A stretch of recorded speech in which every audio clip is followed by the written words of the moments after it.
T20 உலகக்கோப்பை cricket தொடரின் super 8 சுற்றில் 24 ரன்கள் வித்தியாசத்தில் ஆஸ்திரேலியாவை வீழ்த்தி இந்தியா அரையிறுதிக்குள் நுழைந்தது.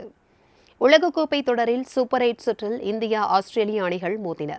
இதில் முதலில் பேட்டிங் செய்த இந்திய அணி சார்பில் தொடக்க வீரர்களாக ரோஹித் சர்மா, விராட் கோலி களமிறங்கிய நிலையில் விராட் கோலி ரன் எதுவும் எடுக்காமல் டக் அவுட் ஆகி அதிர்ச்சி அளித்தார். தொடர்ந்து அதிரடி ஆட்டத்தை வெளிப்படுத்திய ரோஹித் சதம் அடிப்பார் என எதிர்பார்த்த நிலையில் 92 ரன்னில் ஆட்டமிழந்தார். இறுதியில் 20 ஓவர்கள் முடிவில் இந்திய அணி 5 விக்கெட்டுகள் இழப்பிற்கு 205 ரன்கள் குவித்தது. இதனையடுத்து 206 ரன்கள் எடுத்தால் வெற்றி என்ற இலக்குடன் களமிறங்கிய ஆஸ்திரேலிய அணி வீரர்கள் இந்திய அணி வீரர்களின் பந்துவீச்சை சமாளிக்க முடியாமல் அடுத்தடுத்து விக்கெட்டுகளை இழந்து வெளியேறினர். முடிவில் ஆஸ்திரேலிய அணி 20 ஓவர்களில் 7 விக்கெட்டுகளை இழந்து 181 ரன்கள் மட்டுமே எடுத்தது.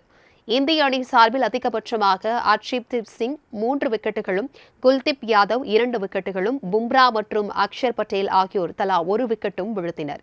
இதன் மூலம் ஆஸ்திரேலிய அணியை 24 ரன்கள் வித்தியாசத்தில் வீழ்த்திய இந்திய அணி அரையிறுதிப் போட்டிக்கு தகுதி பெற்று அசத்தியது. இதன்படி வரும் 27ஆம் தேதி கயானாவில் நடைபெறும் அரையிறுதிப் போட்டியில் இங்கிலாந்து அணியுடன் இந்திய அணி மோதுகிறது. கடந்த ஆண்டு 50 ஓவர் உலகக்கோப்பையை ஆஸ்திரேலியாவிடம் பறிகொடுத்த இந்திய அணிக்கு இந்த வெற்றி அதற்கு பழி தீர்க்கும் வகையில் அமைந்ததாக ரசிகர்கள் கொண்டாடி வருகின்றனர்.